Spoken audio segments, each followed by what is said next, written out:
사랑과 은혜가 많으신 하나님 아버지 감사합니다. 오늘 이 시간 우리가 다른 곳이 아니라 또 주님 예배하는 이 자리로 우리를 불러주시고 또 우리의 마음이 주님 한 분만을 향할 수 있도록 인도해 주셔서 감사합니다.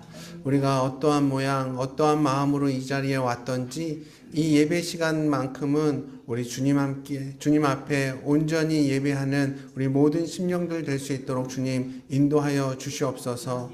찬양을 통해 열려진 우리의 심령 가운데에 진리 되신 하나님의 말씀으로 채우는 이 시간 되어지기를 소망합니다. 전하는 자나 받는 자나 하나님의 말씀으로 받게 하시고 그 말씀이 살아 역사하여 우리의 삶을 변화시키는 능력의 말씀으로 옥토와 같은 우리 심령 가운데 뿌려지는 이 시간 되길 소망하오니 주님께서 열매 맺게 인도하여 주시옵소서. 시작하는 시간입니다. 사탄막이 틈타지 않게 하시고 오로지 주님 한 분만 예배 받으시는 이 시간 되어질 수 있도록 주님 인도하여 주시옵소서. 이 모든 말씀 살아계신 예수님 이름으로 기도드렸습니다. 아멘. 성도님들 지난 3일 동안 잘 지내셨나요? 예. 연휴 동안 이렇게 바쁘셨는지 모르겠습니다. 예. 주일, 월, 화 이렇게 계속 쉬시다가 오랜만에 나오신 것 같은데 얼굴들이 더 피곤해 보이신 것 같아요. 신나게 노셨나 봐요. 예. 어쨌든 이 시간 우리 함께 말씀을 나누며 우리 육신이 쉬었지만 우리의 영은 또 주님의 말씀을 갈구하는 마음이 또 깊어졌을 줄 믿습니다. 이 시간 그 심령이 가득 채워지는 시간 되기를 소망합니다. 우리 오늘 함께 나눌 말씀 요한복음 1장 43절에서 51절 말씀입니다. 요한복음 1장 43절에서 51절 말씀입니다. 요한복음 1장 43절에서 51절 말씀입니다. 교독하시겠고요. 마지막 51절 말씀은 한 목소리로 읽겠습니다. 43절부터 읽겠습니다. 이튿날 예수께서 갈릴리로 나가려 하시다가 빌립을 만나 이르시되 나를 따르라 하시니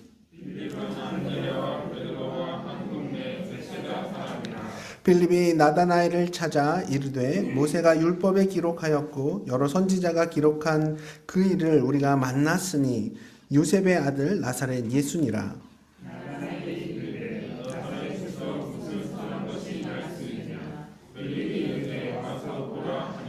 예수께서 나다나엘이 자기에게 오는 것을 보시고 그를 가리켜 이르시되 보라 이는 참으로 이스라엘 사람이라 그 속에 간사한 것이 없도다.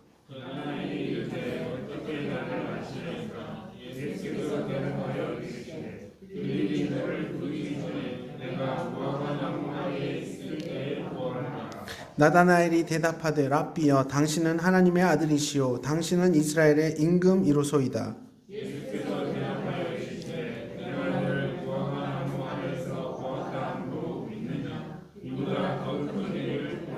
함께 읽겠습니다. 또 이르시되 진실로 진실로 너희에게 이르노니 하늘이 열리고 하나님의 사자들이 인자 위에 오르락내리락 하는 것을 보리라 하시니라. 아멘. 이번 주부터 이 수요 예배 시간에는 요한복음 말씀으로 함께 나눠보기를 원합니다. 지난 4달 동안 이렇게 바울 서신을 가지고 매주 이렇게 말씀을 나눴고 또 나눈 말씀, 앞으로 나눌 말씀 이렇게 해서 매주 2장씩 우리 성도님들이 성경도 읽어오시고 그동안 너무 잘해 오셔가지고 이제 좀 더 강하게 드라이브를 걸어도 되겠다 이런 판단이 들었습니다. 뭐 쉽게 얘기해서 앞으로 더 많은 숙제를 내드려도 되겠다라는 생각을 한 겁니다. 네. 그리고 제가 최근에 가장 많이 들었던 이 지난 설교들에 대한 피드백 중에 하나가 뭐였냐면 이 설교가 너무 딱딱하고 어렵다라는 말을 참 많이 들었습니다. 제가 사용하는 어떤 단어도 좀 어렵고 말도 좀 어렵고 보통 이 수요 예배가 마치고 나면 저는 아내와 함께 저희 멍멍이를 데리고 이렇게 산책하는 시간을 갖는데 그때 제가 했던 설교에 대해서 가끔 나눌 때가 있습니다. 그래서 아내가 얘기해준 제 설교의 특징은 뭐냐? 쉬운 말을 어렵게 한다는 거예요. 이게 제 설교의 특징이래요. 예를 들면 아니 그냥 기도하기 참 어렵습니다. 이렇게 하면 너무 명쾌하고 간단한 문장을 제가 지난주에 어떻게 이 말을 했냐 하면 온전한 기도 생활이 쉽지 않은 게 사실입니다. 이렇게 얘기를 했다라는 거예요. 온전한 기도 생활은 쉽지 않은 게 사실입니다. 아니 그냥 기도 생활이 어렵습니다. 이러면 될 걸 꼭 이렇게 어렵게 얘기를 한다는 거예요. 아니, 듣고 보니까 진짜 그런 겁니다. 제 말이 너무 어렵더라고요. 제가 생각해도. 아내 말이 맞았습니다. 당연히 고민하게 되죠. 좋은 설교자는 대학 교수가 주장하는 어려운 내용을 초등학교밖에 못 나온 우리 아빠도 알 수 있을 정도로 이해할 수 있는 수준으로 설교하는 설교자가 좋은 설교자다라는 얘기를 수도 없이 들어왔는데 근데 제 설교는 어려운 거예요. 말이. 근데 많은 성경학자들이 뭐라고 얘기를 하냐면 성경 66권 중에서 가장 쉬운 문체로 쓰여진 책이 바로 요한복음이라고 이렇게 말을 하거든요. 반면에 가장 심오한 내용을 담고 있는 성경 역시 요한복음이라고 이렇게 말합니다. 바로 이거죠. 요한복음이 가장 심오한 신학적 메시지를 가장 쉽게 전달하고 있는 성경인 겁니다. 이런 요한복음의 특징이 저 같은 설교자한테 필요한 거죠. 그래서 설교 본문을 요한복음으로 정한 이유도 있습니다. 어쨌든 이번 요한복음 설교 때 우리 성도님들은 매주 이 요한복음을 1독씩 하셨으면 좋겠어요.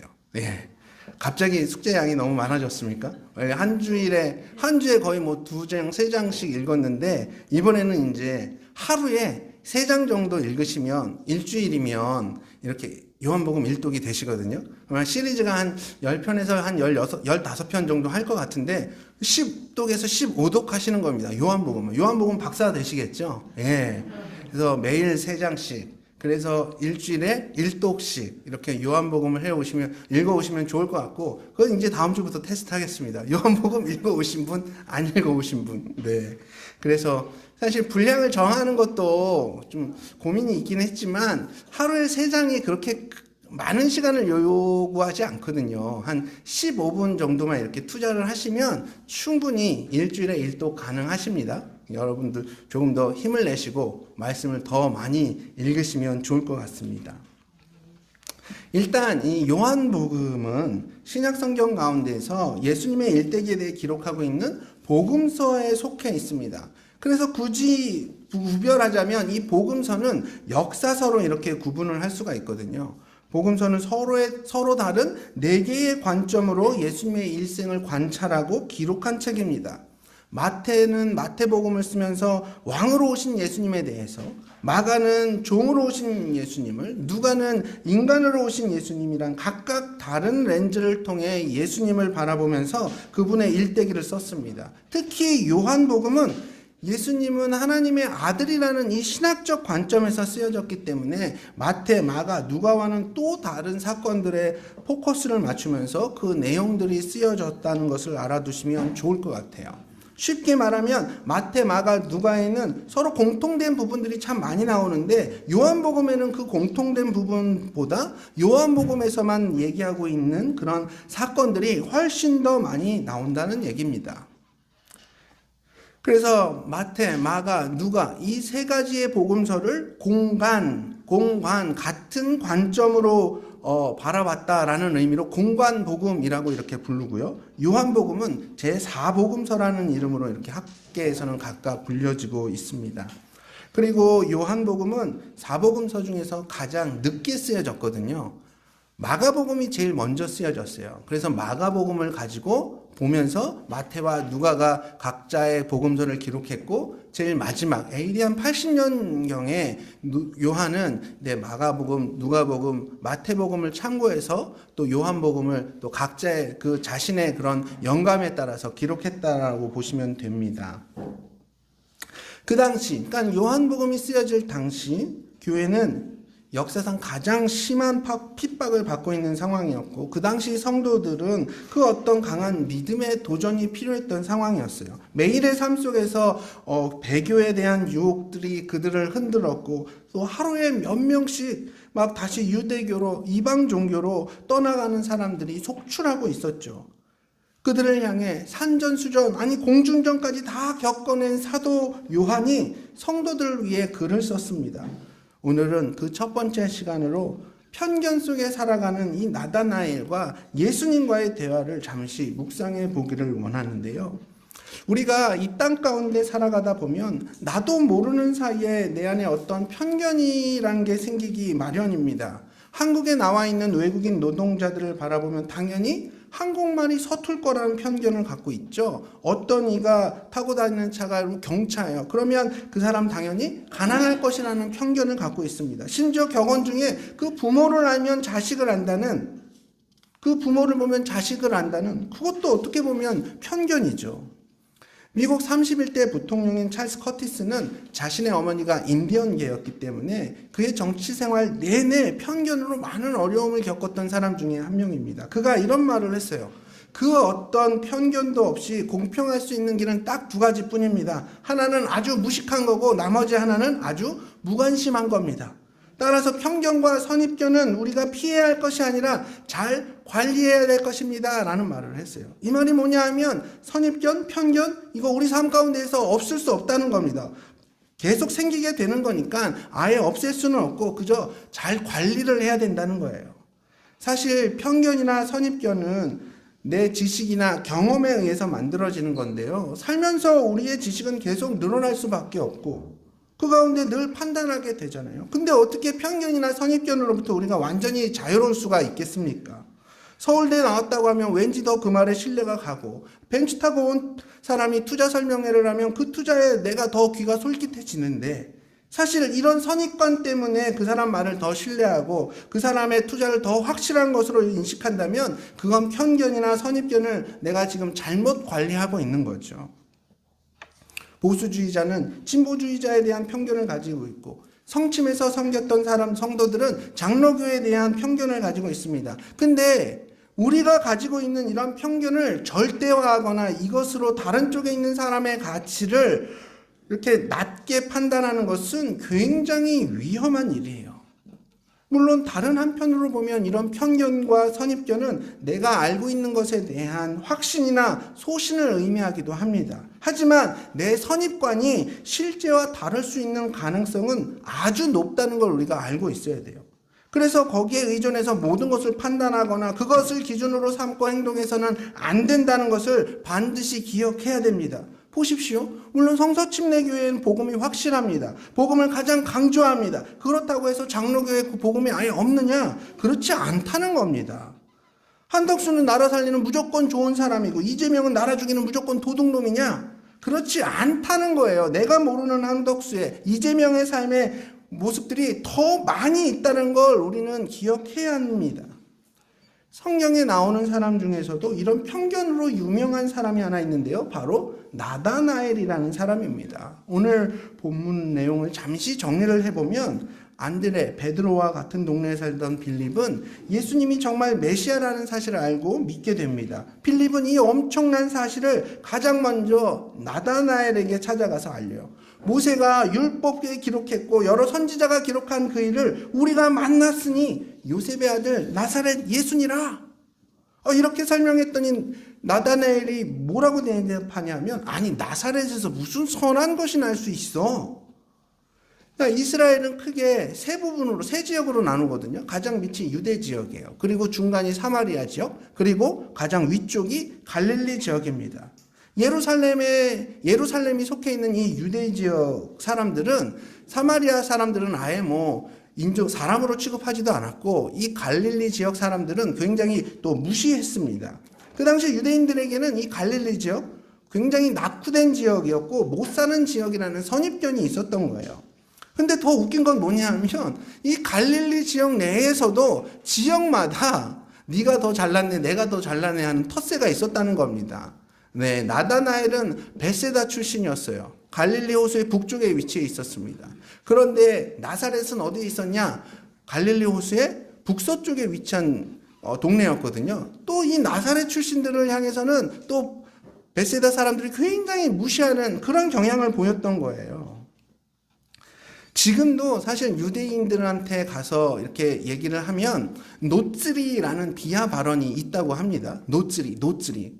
우리나라로 치면 지역 비하하는 발언들 있잖아요. 전라도 깽깽이, 경상도 보리문디, 이런 것처럼 이스라엘도 노쓰리라는 이런 비하 단어가 있다는 거예요. 그 노쓰리가 바로 나사렛이라는 의미라고 합니다. 사실 나다나엘의 이런 선입관은 그 어떤 선입관보다 비합리적이고 아주 관계를 파괴하는 해로운 행동이에요. 결코 건강한 사고가 아닙니다. 이런 말은 농담으로라도 해도 책망받아야 마땅하고 당사자가 굉장히 기분 나빠한다면 그건 분명히 사과해야 될 말입니다. 근데 이런 나다나엘을 향해서 예수님이 뭐라고 말씀하시느냐? 이는 참 이스라엘 사람이라 그 속에 간사한 것이 없도다. 책망이 아니라 오히려 칭찬을 하세요. 아니, 나사렛에 대한 이런 심한 편견을 가진 사람을 주님은 어떻게 간사한 것이 없다고 칭찬하실 수가 있는 겁니까? 편견만큼 간사한 것이 없는데 어떻게 나다나엘을 순수한 사람이라고 하시는 건가요? 만약 저 같았으면 아니 왜 나사렛에 선한 것이 날 수 없냐고. 그리고 똑바로 알라고. 나는 나사렛 출신이 아니라 유대 땅 베들레헴 출신이라고. 제대로 알지도 못하면서 그렇게 사람 판단하면 안 되는 거라고. 이렇게 따끔하게 나다나엘을 야단쳤을 거예요. 어쨌든 이런 예수님의 칭찬 앞에 나다나엘은 또 예수님께 묻습니다. 아니 저를 어떻게 하십니까? 그러자 주님께서 말씀하시죠. 빌립이 널 부르기 전 네가 무화과 나무 아래 있을 때부터 봐왔어. 그러자 나다나엘이 깜짝 놀라면서 엄청난 고백을 하죠. 라비여, 당신은 하나님의 아들이시며 이스라엘 왕이십니다. 지금 예수님과 나다나엘의 대화를 보면 좀 생뚱맞은 감이 없지 않아 있습니다. 그리고 세상 사람들이 다 이렇게 반응한다면 진짜 저는 전도가 너무 쉬울 것 같아요. 이런 상상을 한번 해봤습니다. 제가 학교 앞에 전도를 갔습니다. 그 앞에 지나가는 친구를 향해서 친구, 넌 마음에 간사함이 없는 너무 좋은 친구인 것 같아. 이런 칭찬에 그 친구가 갑자기 기분이 좋아서 저요? 그 친구가 저를 보면서 저를 아시나요? 이렇게 묻겠죠. 그때 제가 네가 학교 운동장 앞에 있는 그 큰 나무 그늘 아래서 묵상하고 있을 때부터 너를 지켜봤어. 목사님이셨군요. 그럼 제가 목사님 교회에 출석하겠습니다. 이러는 거예요. 그러면서 그날 그 주일날 진짜 그 친구가 교회에 온 거예요. 이런 식으로 전도가 된다면 저희 학생부 금방 부흥하겠죠. 하지만 실상은 어떠냐? 제가 주는 전도지, 제가 주는 그런 과자에도 아이들은 아무런 반응을 보이지 않고 휙 지나가는 게 일상입니다. 거기에 제가 좀 더 적극적으로 다가가서 말이라도 건다. 얼굴을 디밀고 네 이름은 뭐니? 라고 묻는다. 그럼 굉장히 저를 이상한 사람으로 보고 또 부담스러워합니다. 아마 예수님은 나다나엘이 가지고 있는 그 하나님 나라에 대한 그 열망, 그 갈망을 보셨을 거예요. 비록 편견과 선입견도 있었지만 그 마음 깊은 곳에 있는 메시아를 기다리고 있는 그 마음의 순수함을 보신 겁니다. 우리가 함께 교회 생활을 하는 가운데에 성격도 다르고 가치관도 다르고 또 그 많은 다름 속에서도 하나가 될 수 있는 이유는 겉으로 보여지는 그런 다름뿐만 아니라 그 깊은 내면에 있는 예수 그리스도를 향한 순수한 마음을 발견할 때 우리는 서로 하나가 될 수 있는 겁니다. 그 당시 이스라엘 사람들은 메시아를 기다리며 기도할 때 보통 무화과 나무 아래에서 기도했다고 합니다. 그러니까 무화과 나무 아래에 있는 것을 봤다는 예수님의 말은 나다나엘이 메시아를 기다리라는 사람이라는 것을 알고 있었다는 말이었고, 그런 예수님의 인정의 말에 나다나엘은 무척 감동을 했던 거예요. 그래서 당신은 하나님의 아들이고 이스라엘의 왕이십니다 라고 고백을 했던 겁니다. 지금 나다나엘의 이 고백은 진실한 고백이에요.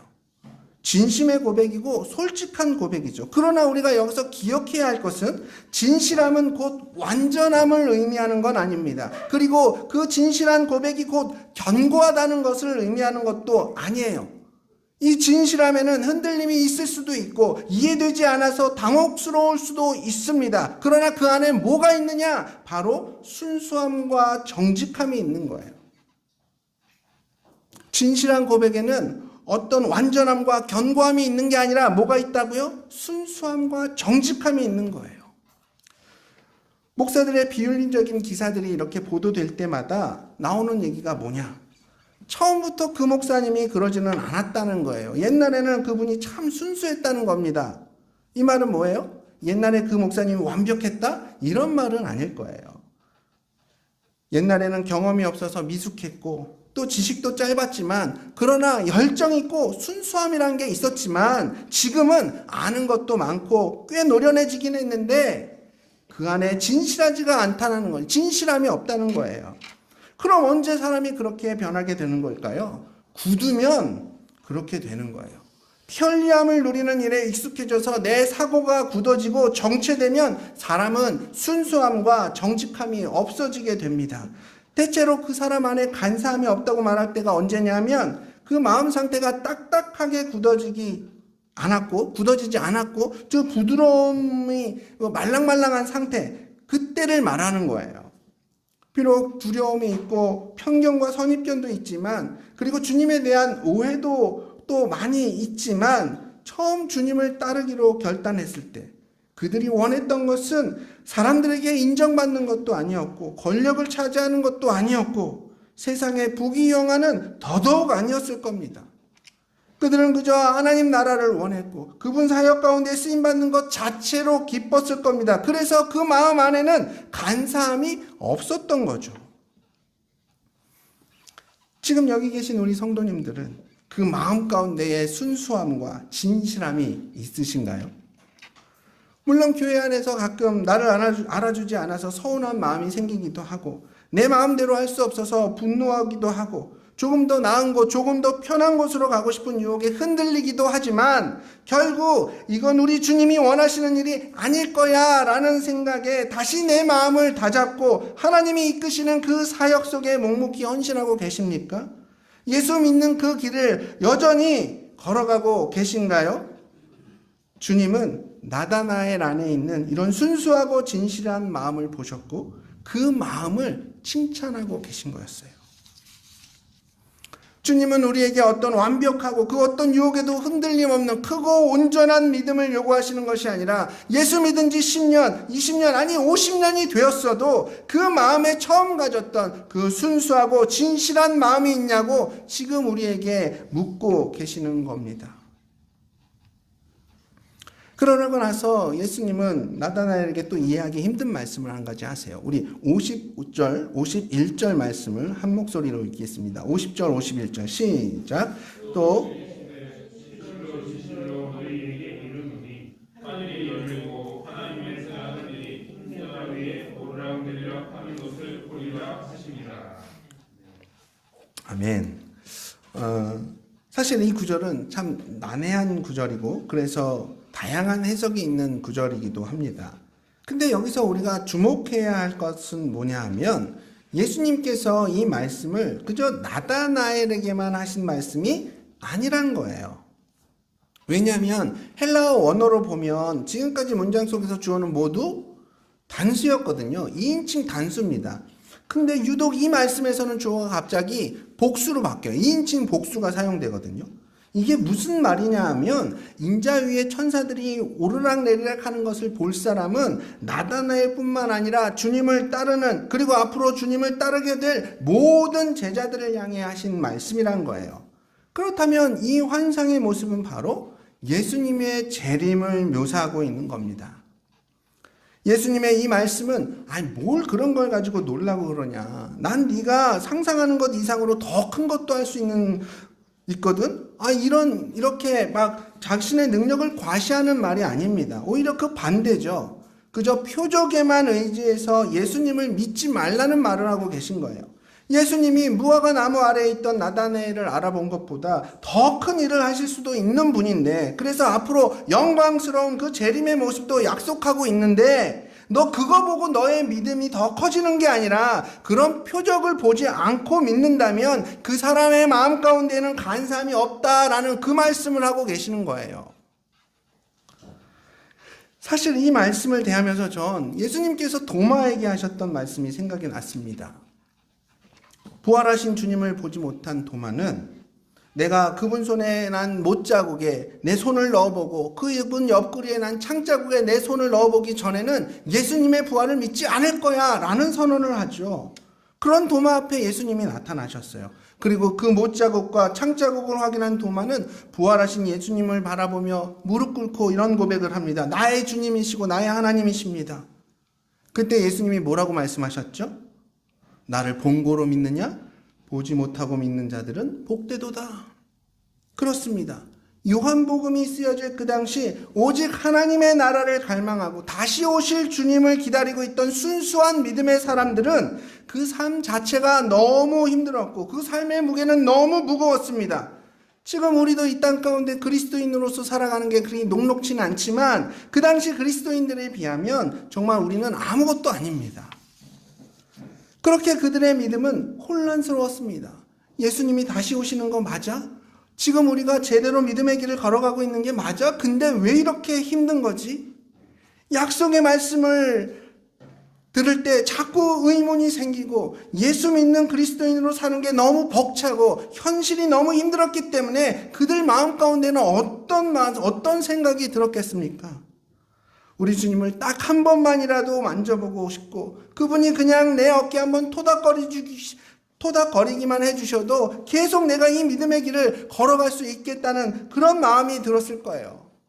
그렇게 그들 마음에는 기적을 원했고 표적을 원했을 겁니다. 뭔가 손에 잡히고 그리고 내 눈에 확실하게 보이면 계속 이 길을 걸어갈 수 있을 것 같았습니다. 주님 손에 난 못자국에 내가 한번 손 넣어보고 예수님 옆구리에 난 그 창자국에 내 손을 한번 넣어보면 감히 나 역시 순교까지도 각오할 수 있을 것 같았습니다. 지금의 현실이 너무 답답했고 너무 암담했기 때문에 교회가 너무 어려웠기 때문에 그랬겠죠.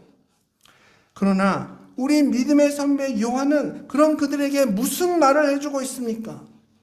우리가 이 믿음의 길을 걸어갈 수 있는 건 어떤 표적을 봐서가 아니야.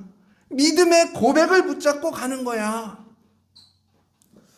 사도 요한은 예수님의 공생의 사역과 그 가운데 수많은 표적들 그리고 십자가의 죽음과 부활, 승천까지 그 모든 모습들을 함께했고 수많은 핍박 속에서 동료들을 먼저 떠나보냈고 하지만 견뎌냈고 12사도 가운데 마지막까지 그 믿음의 길을 여전히 걸어가고 있죠. 그리고 자신과 같은 길을 걷고 있는 믿음의 후배들을 격려하고 있는 겁니다.